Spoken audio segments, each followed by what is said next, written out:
We add the element, if I was a good Christian, blank. Like fill in the blank. Like if I was a good Christian, I wouldn't have anxiety. If I was a good Christian, I wouldn't struggle with drinking. If I was a good Christian, I wouldn't raise my voice at my kid. We sometimes as Christians feel embarrassed by our feelings. Hold your head up high. This is our time.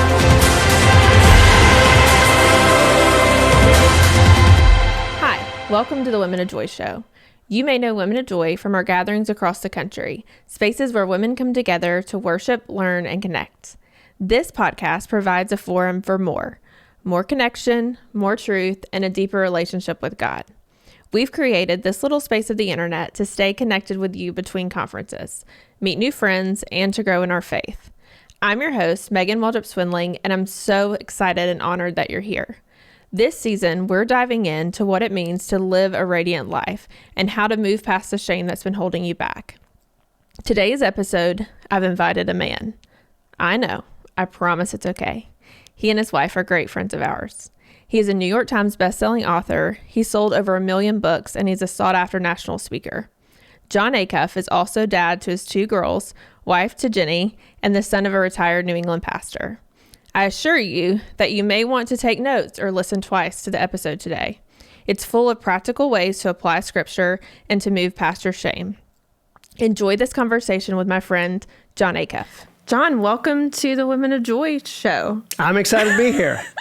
You're the first man to be on the Women of Joy That's show. a lot of pressure. It's a lot of pressure. But you live with girls. I'm all girl all the time. Okay. And I mean, I like you, but I love your wife. Yeah, people say that. People, when they meet Jenny, they go, she's amazing. I go, I know. I'm 25 years in. It just keeps getting better. Yeah, but I don't think, you give her a lot of credit, but she's really great. So we love you, Jenny. Well, she's not a secret weapon anymore because people keep meeting her. And that's true. And she has her master's in construction management from Georgia Tech and her undergrad in photojournalism, which nobody goes, I'm going to do photography and then construction management at a super nerd college. Yeah. And so to have that kind of strategic brain in my stuff is amazing. I would be like an artist in a gutter probably right now with like really bad Nashville tattoos. Really like bad stick and Nashville pokes. tattoos. Yeah, like bad stick and pokes. I'm like, this says abide in, Greek and like maybe. If the guy that I got it from knew Greek, which he didn't. He probably didn't. So, but yes, because I'm married to her, I am not doing that. And we got to know you in real life through your relationship to New England. So a lot of people who come to our events, or if you don't, we do a pastor's retreat in New England, and you came and they loved you. Like they're still talking about what they learned from you there.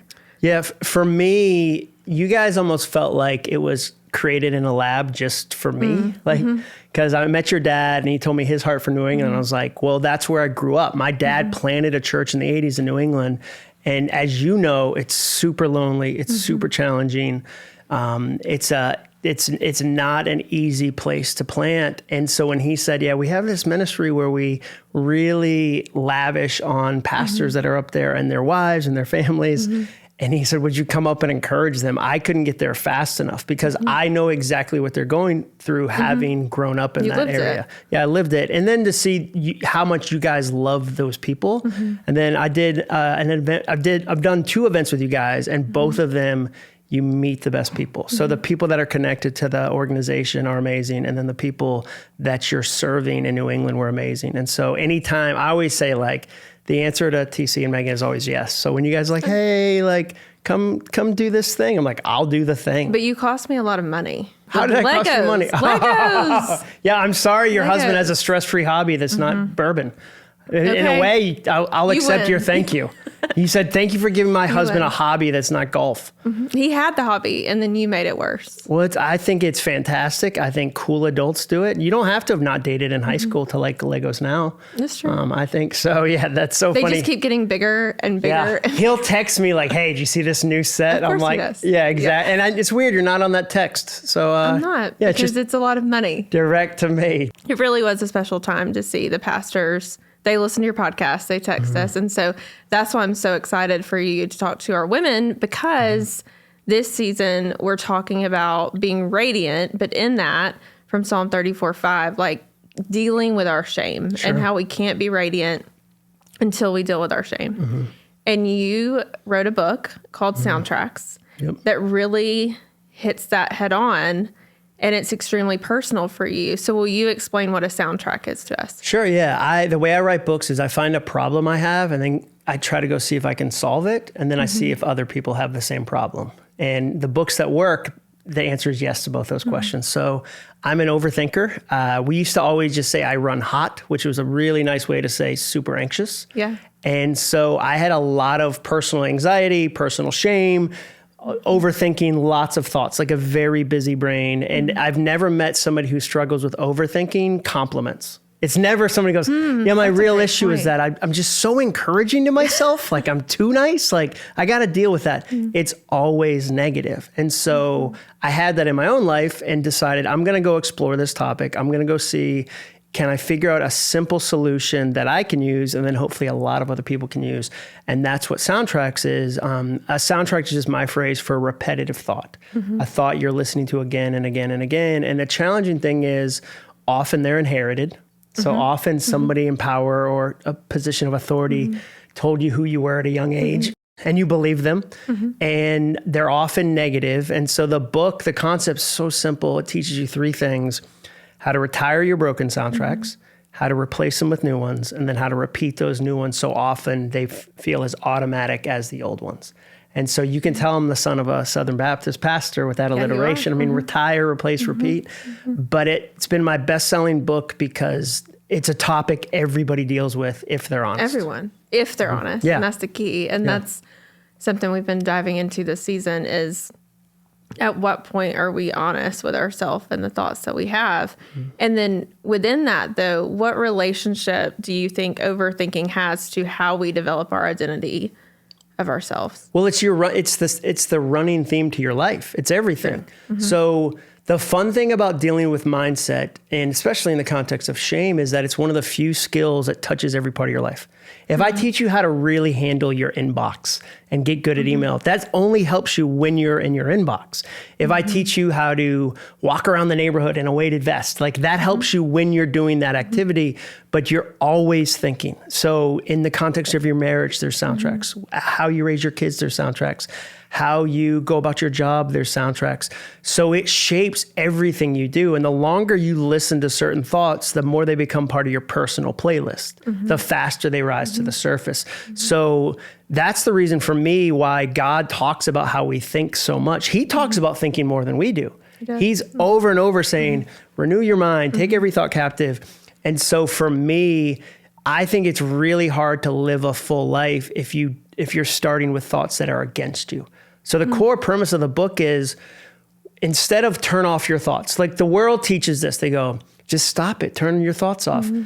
One, that's impossible. Two, why would I ever turn off this gift I've been given? The ability to think is a gift, but what if I could use it for a positive, not a negative? What if it could become a superpower, not a super problem? So if you learn how to deal with those broken ones and then learn how to play the right ones, you become unstoppable, because the formula for success is really simple. Your thoughts turn into actions, your actions turn into results. So if you want different results, you have to start with different thoughts that grow to different actions. And if you can do that, life gets really fun and really beautiful and radiant. And radiant, which is such a fun word for a man it's a to great sit word. here and use. Yes. So you are the son of a Southern Baptist pastor. And so in saying this, I also am the daughter of a Southern Baptist evangelist, right? And so there are soundtracks that we have from growing up in our household, good and bad. They would agree with that if they were sitting here. But how does shame disguise itself, not in that context necessarily, but just in general, as wisdom or even realism? Well, shame, one of its biggest lies is this is for your own good. Like, I'm here to help. So that's one of the things shame says. And so you go, well, I feel really ashamed about this thing that happened, and go, yeah, well, I'll make you feel that way so you'll never do that again. This will help you. I'll prevent this from happening again. So shame also often pretends to be a vitamin when it's actually a poison. So one of the most common broken soundtracks is, oh, this is for my own good. This will help me in the future. If you feel, don't tell anyone you feel this way. You're the only one that feels this way. Another lie that shame tells you is it's just you. It's always isolating you. It's never, and one of shame's biggest lies too is when I share, like when a buddy of mine shares a weakness and goes, hey, I'm really afraid. Like I remember the first time I ever heard a man say he was sad. It was like 6 years ago. A friend of mine at coffee was like, I just feel really sad today. And I was like, what? We get to say that word? Like the S word? Like it rocked me. And I was like, yeah, me too. You know what? Me too. I'm sad today. When somebody shares a weakness, my thought is they're so brave. But when I think about sharing my shame, shame tells me they're going to think you're weak. They're not going to take any of your advice. They're going to think you're broken. And so it's really good at manipulating the truth and masquerading as the truth. And in your world, you're with a lot of different companies, Lexus. Who all have you been with lately? Home Depot, Comedy Central, Range Rover. It feels easier, and maybe I'm wrong in this, so tell me, for unbelievers, not saying that they're all unbelievers, but like within the business context that I've been in, you're in, than it is for Christians. Like I feel like we have a harder time retiring, using your language, soundtracks. Do you think that's true? Well, I think that's the belief that like sanctification was instant. And so if I still feel shame, something's wrong. So if I'm still working on it, if like a week later, a month later, I'm still a year later, 5 years later, something happens that kind of stirs it back up, you feel embarrassed to say that because you feel like by now, and we add the element, if I was a good Christian, blank, like fill in the blank. Like if I was a good Christian, I wouldn't have anxiety. If I was a good Christian, I wouldn't struggle with drinking. If I was a good Christian, I wouldn't raise my voice at my kids. Like, so we add an element, like we moralize things. Sometimes we put morals on feelings and morals on situations, even where if a situation is hard, we go, it'd be easier if I trusted more, or I shouldn't be feeling this way. And where I think there's a lot of people that just go, no, this is a hard situation. Like one of my soundtracks that releases shame is hard things are hard.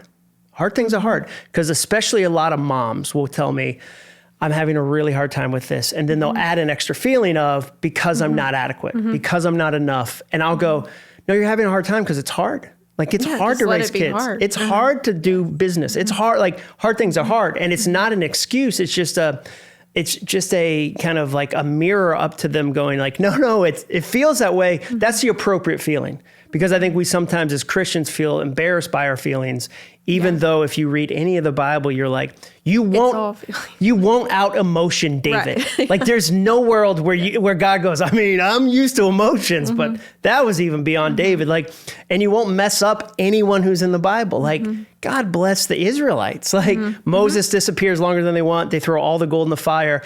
Aaron chisels a calf to worship. And he tells Moses, I threw all the gold in it. It popped out. It's the craziest thing. Like you won't. And he'd seen God. So I think sometimes we add that element.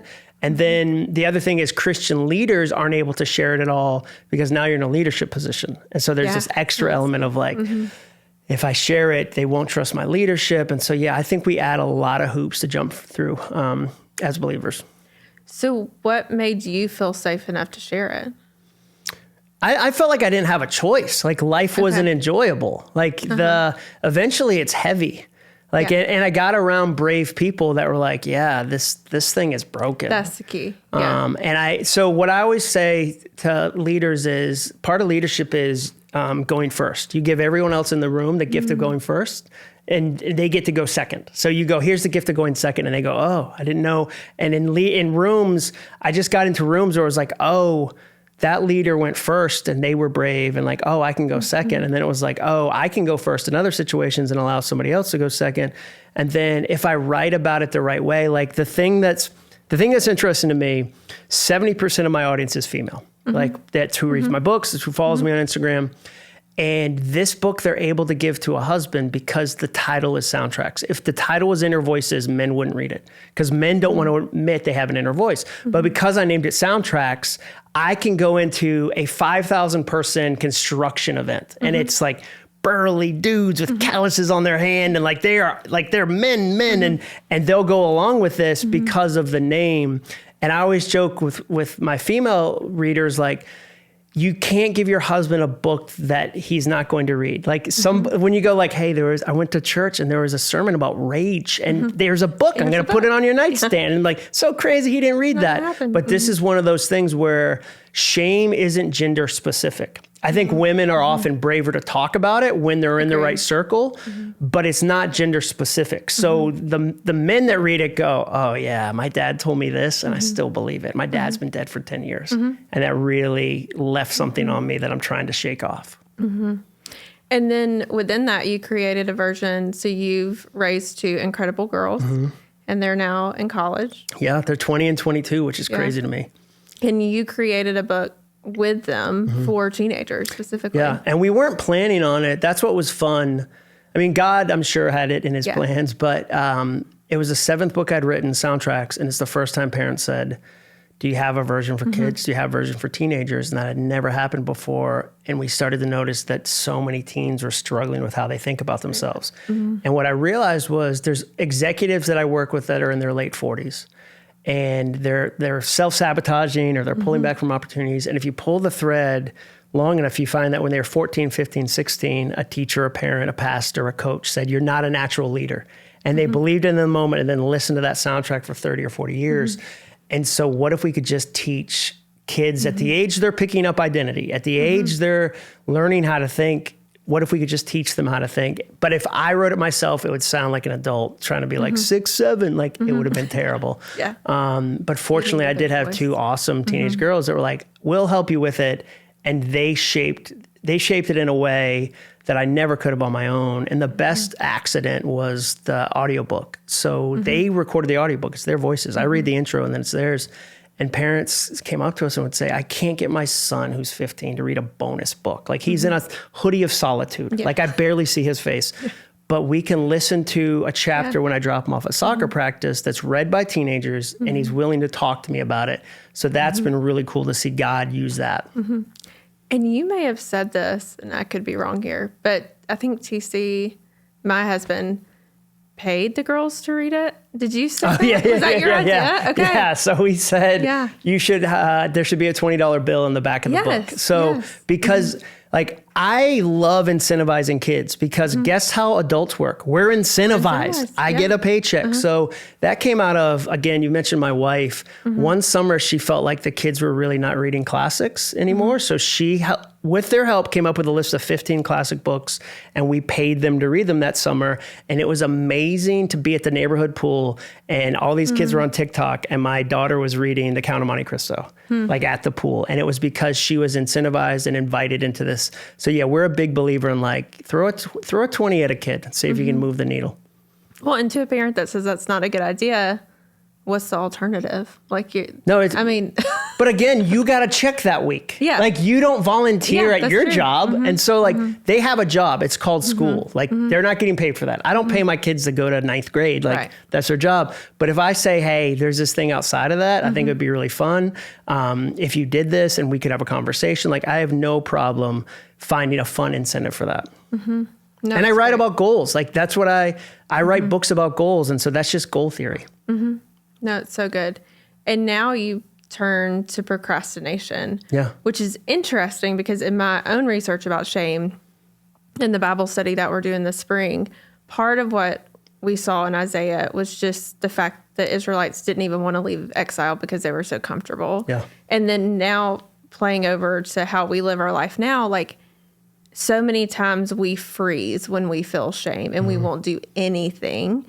Have you found that leads to procrastination? Oh yeah. Procrastination is just a million different types of waiting and shame is one of them. I'm ashamed somebody will find out, so I'll hide it. That's a form of waiting. I'm ashamed I won't have enough when it happens, so I won't do it. Like, what if I try my hardest? And there's shame. What if I try my hardest? I write the book, I start the business, I try to lose the weight, and it's still not enough. And I have to sit in that not enoughness.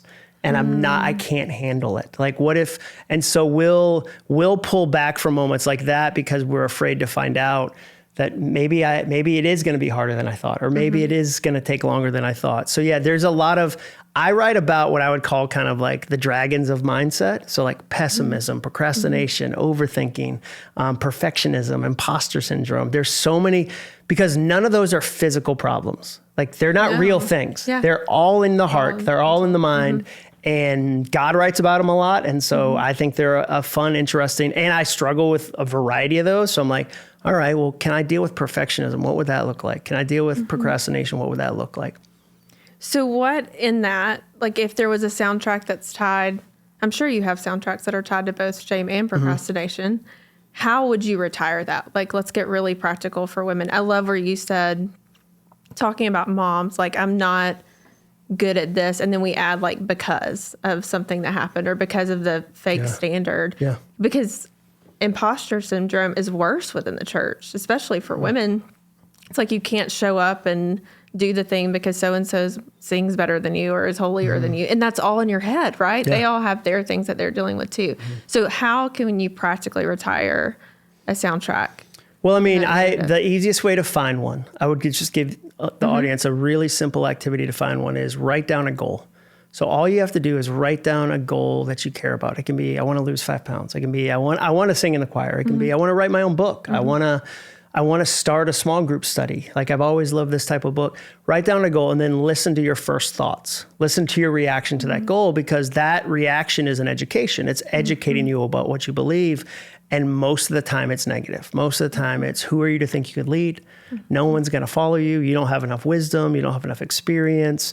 With your background, you think you can encourage other women? Like write down those first thoughts and then decide, are they worth keeping? Like, are they the ones you want to have going forward? And if they're not, that's where you get into kind of replace. And so there's fun ways to do that, but part of it is going things like be brave enough to be bad at something new. Like that's one of the soundtracks we talk about a lot. And that one actually came from interacting with moms during COVID because a lot of moms would tell me, I'm the worst at digital schooling. I'm the worst at virtual school. And I would always say, yeah, you should be. And that would kind of surprise them. And I'd say, you've never done it. Like, why would, like, you shouldn't be good at this. I said, I bet you're terrible at hang gliding too. And they would laugh. And I use a lot of humor to exaggerate a truth so that we can see it. And I'd say, and by the way, the worst time to learn something new is during a global pandemic. It's very distracting. Like, that fear you get, like, it doesn't make you great at learning. And so you could see this sigh of relief. So I like to come in and go, if like tactically perfectionism, okay, the soundtrack I use there is some beats none. Some beats none because perfectionists will go, I have to do it perfectly or not at all. And so they won't do a little. And I go, no, some beats none. And people have a hard time with that. Like, it's okay if your goal is to walk 3 miles and you only did 1 mile. Like, that's okay. Or I wanted to read the Bible every day for 30 minutes and you got 7 minutes today. Like, some beats none. So a lot of it is figuring out specifically, okay, what's the issue you're dealing with? And then what's a positive version of that? What's a soundtrack that's going to move you forward? How do you share? Sometimes it's just being in community. Like there's a real power in sharing something that you're struggling with and realizing other people are too. It's normal. It's normal. And if their reaction is like, I can't believe that, nobody struggles with it, like they just let you know, oh, this isn't a safe person. Like this isn't a real person. This is a facade of a person. Okay, good to know. Like that does happen occasionally, but more often than not, when you're brave and say like, this is a thing I'm struggling with, they immediately go, oh yeah, me too. I've had the same thing. Like our small group, the first time we went, we got in the car and we both looked at each other. We had young kids and it was just such a crazy season of life. And we're like, we're normal. Yeah. Like, we're actually normal. Yeah.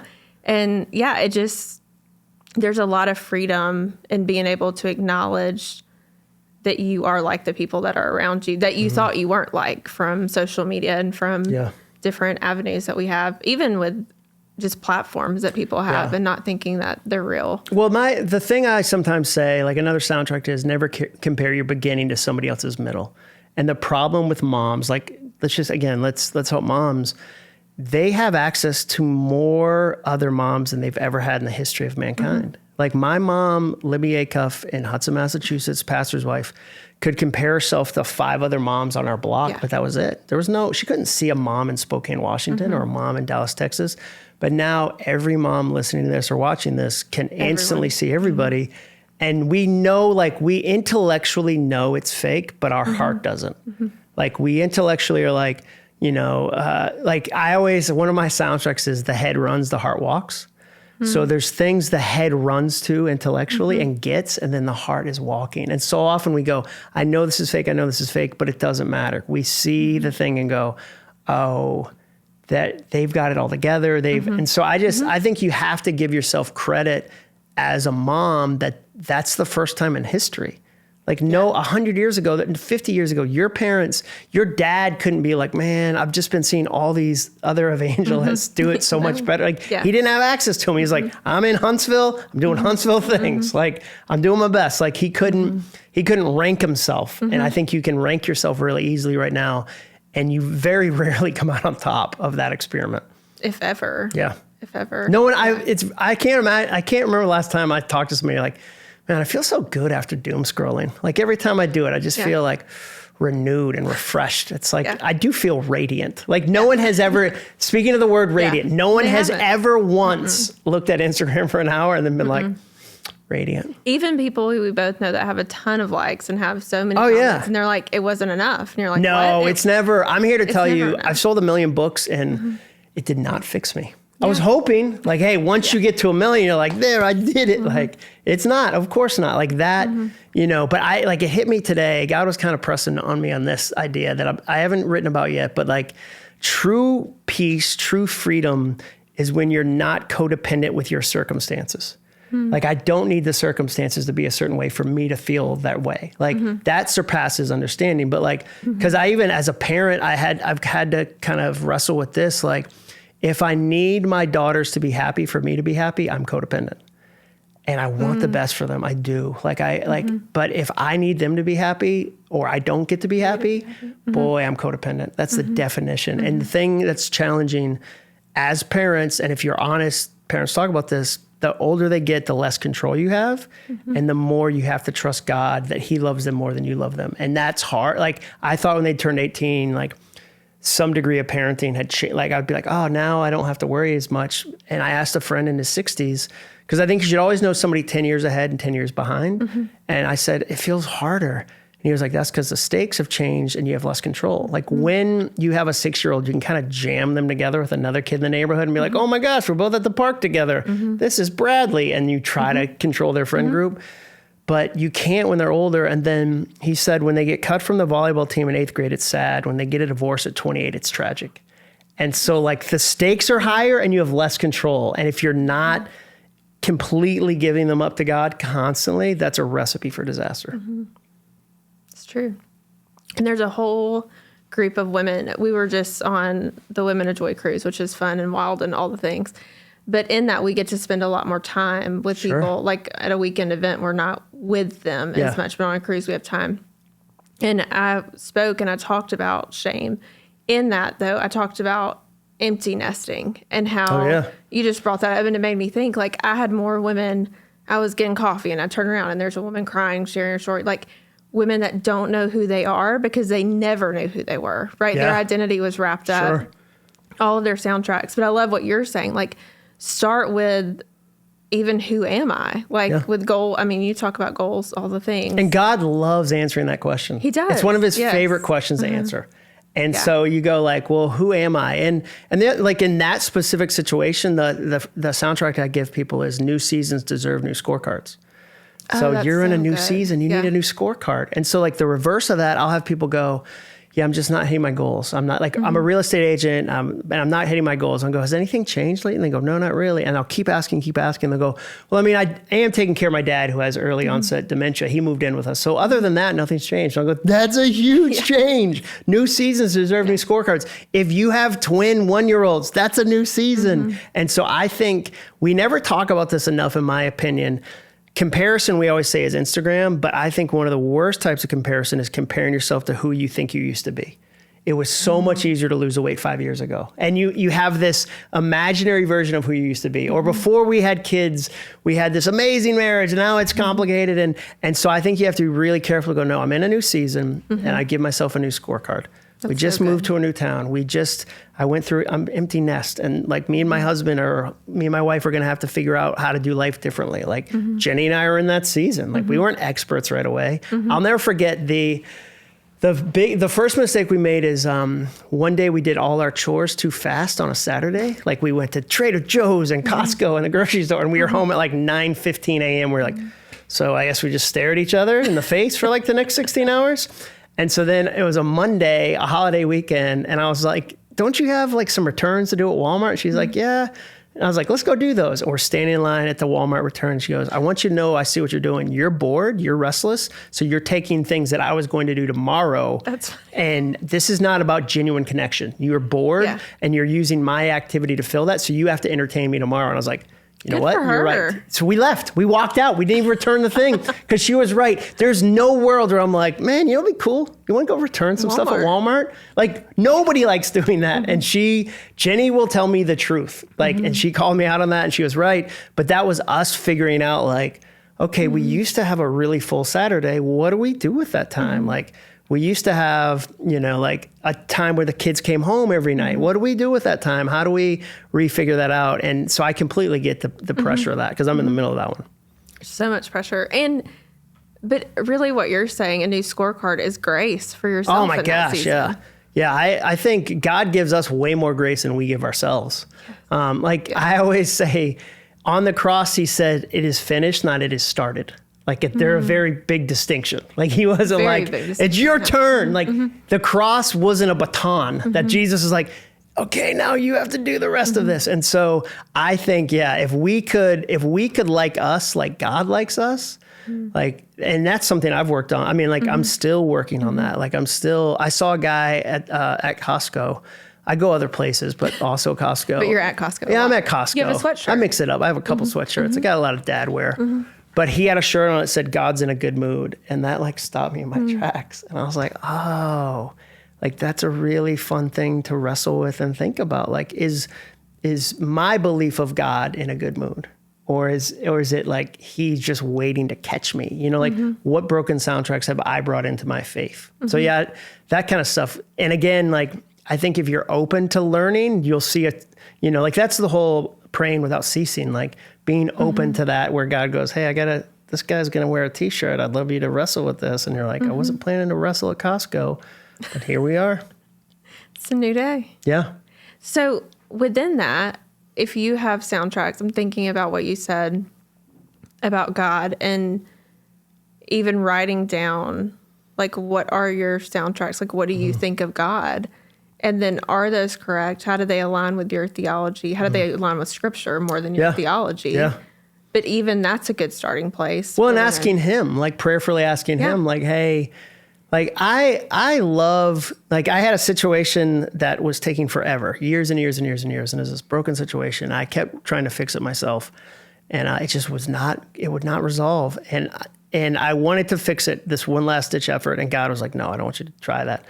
And I was like, well, then you better make it stupid obvious. Like when it's time for it to get fixed, I need it to be stupid obvious. And I think he loved that. And about a month later, he completely resolved it in like 10 minutes.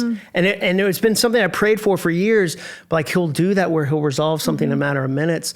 And so for me, writing them down or writing them with him or then going like, hey, who do you say I am in the Bible? Like not in my head, because like I like paper. Like one of my soundtracks is Paper Shrinks Fear. Like paper shrinks fear. And so I know like we sometimes over journal like sometimes, but like I do believe that inside your head, it's easier for fear to win. Like that's like fear's playground. But you put it on a piece of paper and you go, oh, I can see this isn't true. Or you line it up with scripture and go, oh, that's not true. Or you pray about it. Like, and the prayer can be simple. I sometimes just pray like, I'd love to see your hand today. Like in a small way, I'd love to see it. And it can be super minor. And sometimes it's big, but like, hey, I want my eyes open today. Like, I'd love to see your hand today. And I don't think there's any time that God's like, no, I hate showing my hand. Like, I think he's like, oh, I want to show you a million ways. So yeah, I think that idea of like, what do I believe about God? Or even just like somebody reads your book or they come to Women of Joy. I think a really healthy exercise is, where did I have an overreaction to something? So you're sitting there in the crowd and you're watching something and somebody says something and your heart just leaps positively, negatively, whatever. Pay attention to that overreaction because chances are there's something you didn't know. Like what shame does, in my opinion, is it hides knives in your future that you bump into if you don't deal with them. So what I mean by that is like you'll be watching a movie and a character will do the thing your husband did 5 years ago that you thought you were over, and it is like a poke of a knife, or you'll hear a song lyric, and so I just think you should pay attention to those because I think there's a chance for God to speak into that and talk to you about that and love that and heal that. Yeah. Let's do. So for women, since you are once again a man, I know I've brought that up a couple of times, but Well, people can tell when they see can me. I'm tell. pretty physically intimidating. Me and TC. When people see me and TC, they're like a couple of 6'5" guys. so I'll make a confession. I really thought you were tall I know because I joke about it online. all the time. And Yeah. so when I met you the first So time, funny. we walked in and I was like, that's not John. That's it. That's all we got. Yeah. I told my wife. That's what we're dealing with. I told my wife if I was tall, we wouldn't have gotten married, and she was like, "What a terrible thing to say." And I said, "No. What I mean is, I wouldn't have had to develop this winsome personality.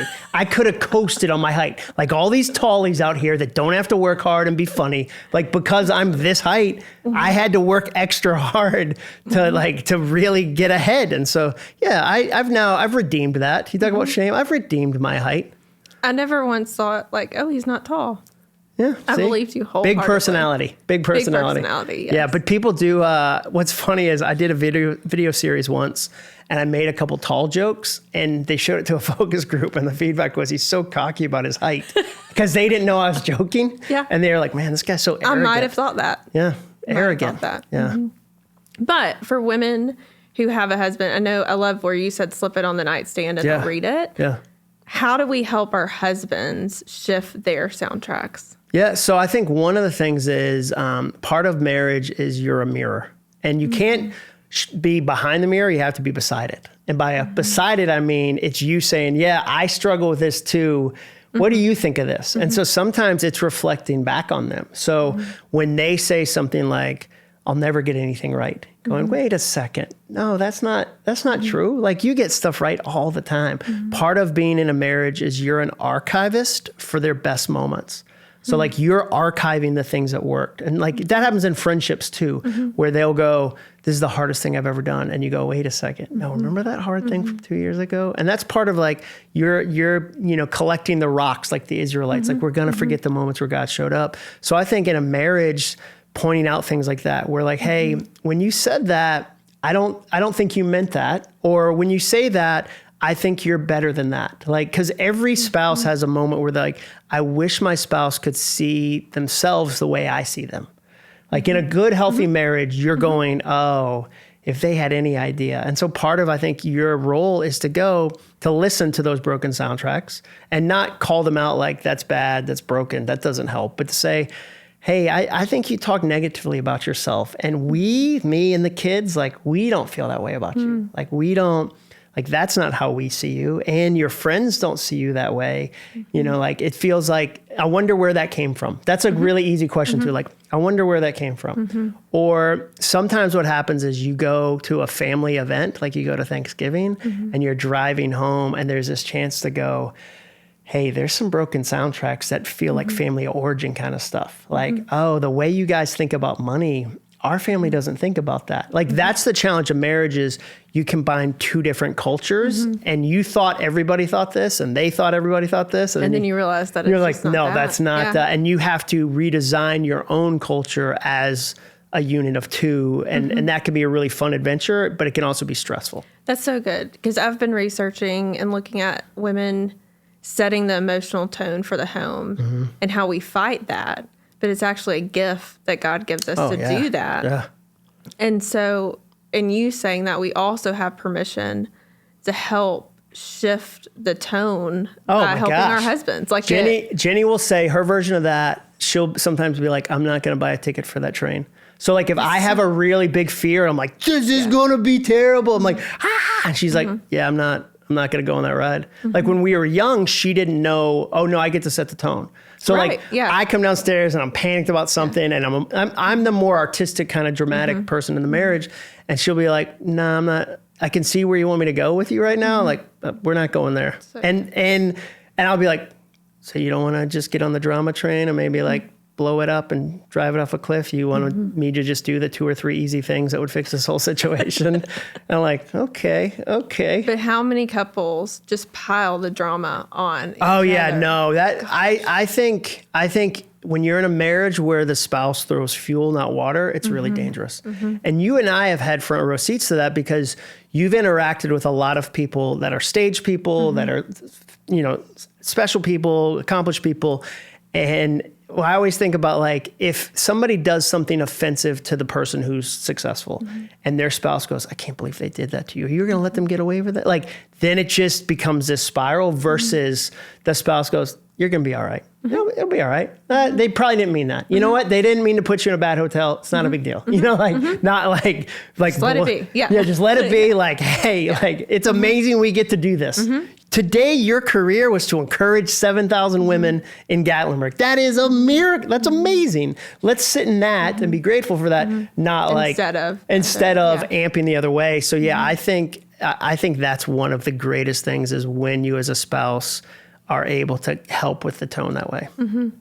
And of course, you have products, things that you continue to create, and resources for writers. You have a goal parents, mastermind, parents. Yeah.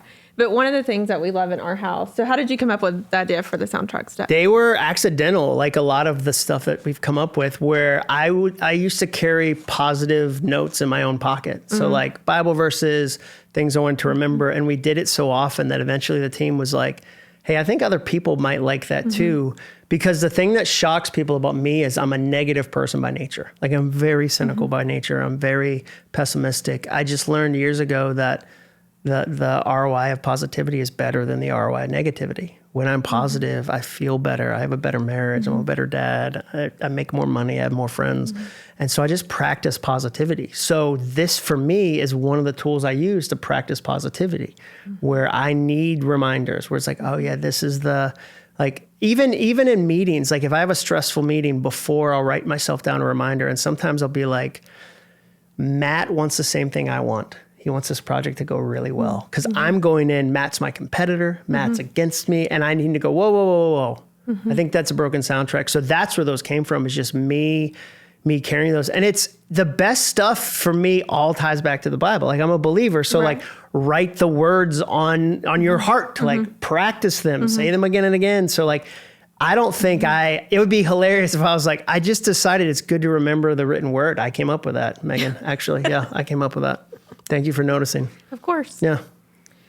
The thing that I like about this for women, and why I wanted to bring it up on the show, is a lot of women are like, we can't talk about this because we don't know what to do. We don't know what to say. Like, I can't sit down with my friend and be like, hey, I'm really scared of this. I mean, I can with a certain group of friends, but a lot of women in building community, they're like, I can't do that. Yeah. But if you sit down and you pull out a card and you're like, oh, fear gets a voice, not a vote. Like, what does that mean? Starts a conversation. Yeah.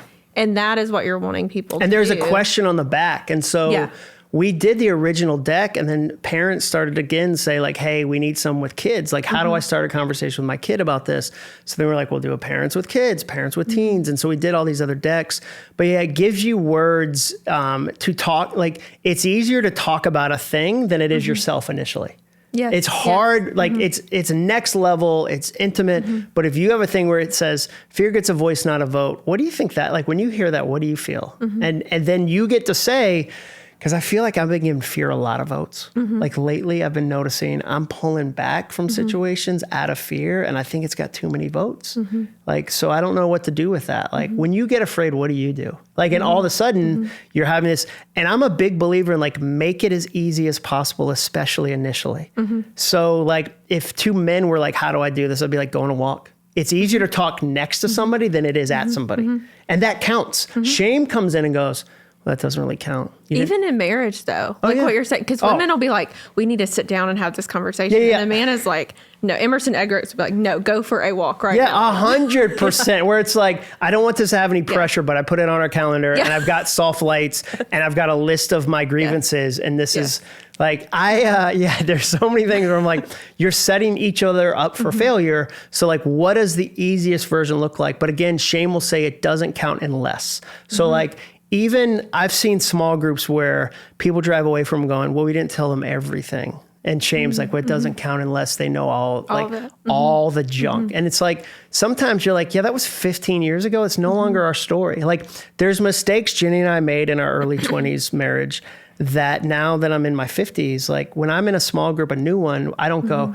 when I was 27, I said this really hurtful thing to Jenny. I want to make sure everybody knew that, because I won't feel like I'm whole unless you, like, and a friend said, like, do you ever feel like you should share that? And I said, well, like a marriage is a long book, and every day we're married, every year we're married adds another chapter. So that little section gets smaller and smaller and smaller. But again, shame puts conditions on everything. It does.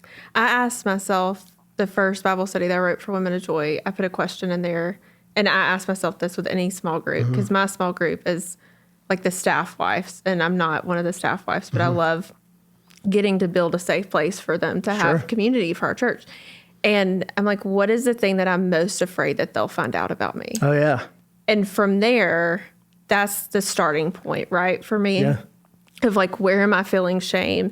And then I've gotten to where I'll just say it. Yeah. Like after I identify it, I'm like, hey, just not as that person, but just bring it up in conversation, because then it doesn't have a hold on me anymore, and I'm not thinking about it. And I think that's what you're saying too, and being practical. But I did want to say, at our house, in parenting, these cards, they sit on our island like in a basket. And with your kids, we can't, well, we're parenting 3 teenagers right now, which super is easy.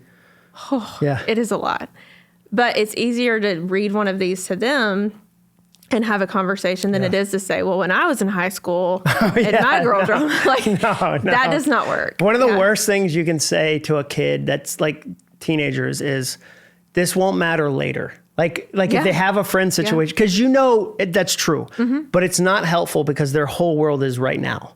So if I go to my daughters, like, I don't even talk to anybody from high school anymore. None of these people matter. That is their whole world right now. And it's super insulting to what they're actually living. And so, I think as a parent, you're always looking for extra ways, creative ways, helpful ways to start a conversation, to not make it feel like a quality family moment. That's the other thing. Like, kids can tell when you've read a book and you sit them down and go, 100%. Just the other day, I was thinking about 3 things that are meaningful. I'd love to hear your 3 things. And they're like, whoa, easy. Who got to you? What book did you read? Like, that doesn't feel authentic. I know Ellie and I have a good conversation when we throw a Frisbee a lot. And I mean, multiple times. Like, I would love our deepness to go time 1. It's not how kids work. It's probably going to be time 27, and it's going to blow me away. But I have to do the 26 other where it's just, we're talking about the weather. And I even have friends that, like, here's what happens, in my opinion, with Christians. They go to counseling like 1 time. And then they're like, I can only have depth level conversations everywhere. So you see them and you're like, hey, I was a Super Bowl. Like, Super Bowl, nothing. I want to talk about sin. And you're like, oh, like, I had a friend, we had coffee for an hour, and he told me later, I think we could have gone deeper on that. And I was like, bro, like, no, it's okay to have normal conversation. Like, that's part of growing the relationship. And so I think that's one of the things that Christians don't do well either, is they go, I got to go deep right away. And it's often like you're skipping intimacy levels. Like, I thought about that the other day. I gave my friend's son, who's 18, some advice, and he didn't want to take it. And I was like, oh, I haven't earned this conversation. Like, I came in as like this all-knowing like dad, and I was like, oh yeah, he's reacting appropriately. I haven't poured into this. I haven't done laps in this relationship. Like, I haven't earned the relational equity for me to say the thing I just tried to say that was encouraging and helpful and true. I hadn't earned it. And I think that's the thing. Like, every time you use a card, you're earning another little bit of that for hopefully a moment where you get to spend a lot of that equity, but you can't force it. And I think kids, especially, if you don't practice that, they start to shut down. Like, they start to go like, I know one of our family soundtracks is Acuff Show Up. We show up. Jenny is like, look, and this surprised me when we first got married. She'd be like, hey, we're going to go to my niece's 2-year-old's birthday party. And I was like, 2-year-old? Like, birthday? Like, that kid won't even know I'm there. 2? And she was like, no, we show up because we're going to show up for the hard moments. So let's show up for the happy ones now. Like, we're going to be, and relationship is built in times when you don't need it for the times you really do. And so that, as a parent, you're showing up, and it's not easy. But man, when it's necessary, you'll be glad you did the laps. And I want to point out in closing something that you said that you, or hinted at. You can't say it, I can say it. Women tend to want things to be very idealistic.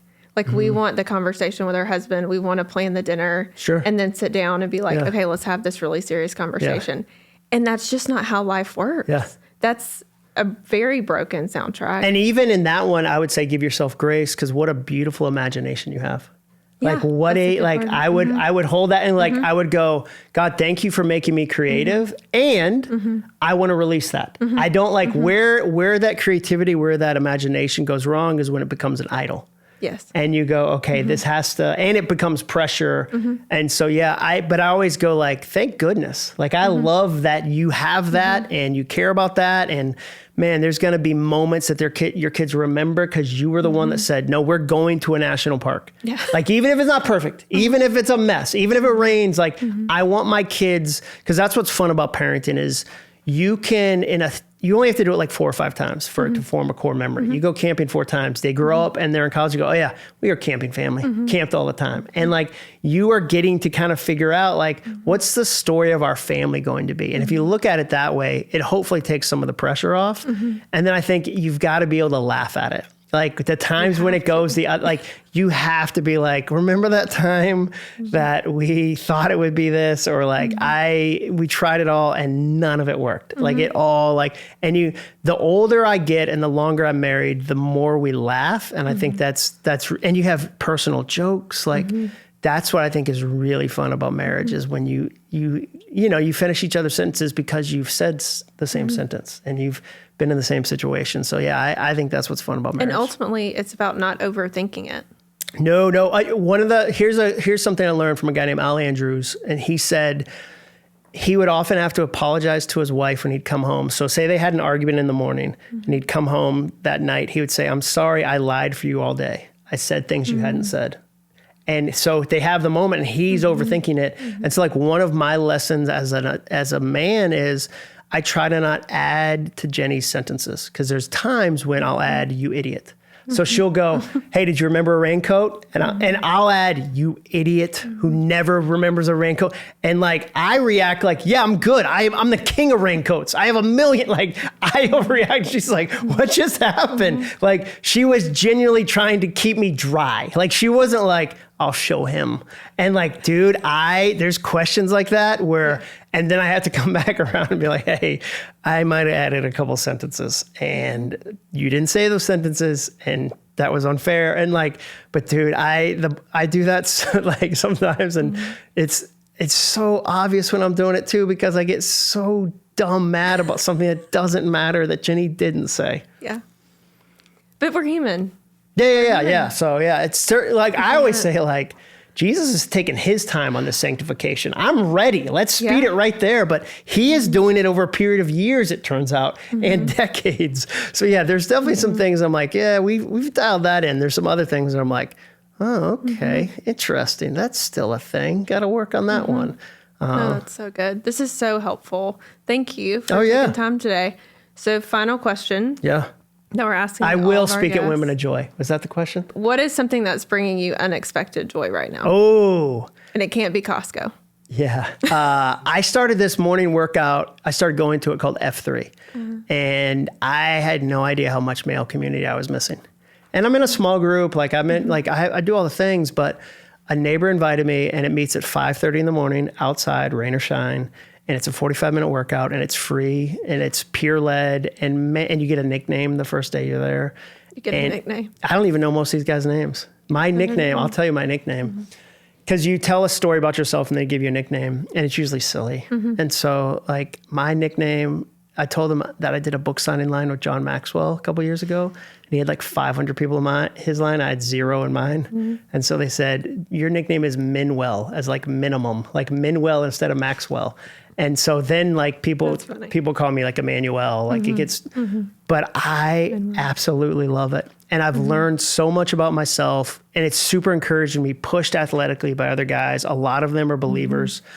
So there's like we pray at the end and man, I had no idea how much I needed that. And I learned too, if I want to keep a commitment, serving helps. Meaning I realized if I volunteer to drive other guys, there's no way I'm not going to go that day. Oh, that's really So good. one of my hacks is I'll text 3 guys and be like, hey, I'll drive tomorrow. Because I know at 5 a.m., every morning when I get up to do it, I'm like, this is the dumbest thing ever. Like I have this 5-minute period where I'm like, what am I even doing? But when I'm driving home, I feel amazing. And I need those endorphins and I need that community. So that for me is, and I've only done it since August, But like when it's 8 degrees outside, You've only done it since August. That's a long time. Yeah, but I love that. That's the thing for me. And it's all over the nation. And so and the last thing I'll say about it is it helps you ask for help, because what happens is inevitably there's people that are in better shape than you, and we do some big round of activities and it's like 100 push-ups, 200 sit-ups, whatever. Whoever finishes early comes over and goes, hey, how many sit-ups you want? And you'd be like, oh, I'll take 20. And then they do 20 for you and they add them to your total. And like men do not ask for help as a rule. Like we're on fire. We're like, no, I like fire. I don't save your water. I don't need fire. And so to have that kind of, and then, so then what that taught me was the leaders who are the strongest end up needing to be the most generous. So the strong people finish first and they come, and then they go to the other people that are new or older and they go, hey, how many push-ups can I do for you? And so like we did a workout at the hardest one. There's different levels. And I had a 30-pound ruck on and a 60-pound sandbag. So I weigh like 155 pounds. So 90 extra pounds. Like I'm noticing that. I'm dying. And so we all ran to this one area, and then the workout was over and he had to walk back to the car with these heavy sandbags. I was dying. And this guy next to me was like, dude, you want me to grab one side of that sandbag? And I was like, yes, like absolutely. Prior to that moment, or like I wouldn't have been able to ask for help. So I love when God uses stuff like that to go, I'm going to teach you so many lessons in a thing you think is simple. Again, like that's what I love about your events. I've said this to you multiple times. There's the event on stage, but there's the event in the hall. And there's also the event on the drive back. Like sometimes the best part of Women of Joy is processing on the drive back. And like, you'll never be able to replace those kind of things. So every time we get to talk about your events, I'm just like, I know there's 1,000 different lessons and you come expecting this. And then like a speaker does this, a conversation with a friend, at dinner, something happens. Like to me, it's hard to tell people how magical that's going to be, but it's going to be. No, so it's true. God is so kind to always work out all of the details to where it's so much weather better than and the stuff. Yeah, he's amazing. So good. Well, thank you, Jon. Yeah, thanks for having me on the Women of Joy Show. Thank you for listening to my conversation with Jon Acuff. Soundtracks has been an influential book in my life, and I know his new book on procrastination will be no different. We will have all the links to learn more about Jon, buy his books, or even the soundtrack deck in the show notes. Join me and thousands of our friends online for Bible study at christianwomensbiblestudy.com. Remember, we are in this with you, and we can't wait to see you at a Women of Joy live event soon.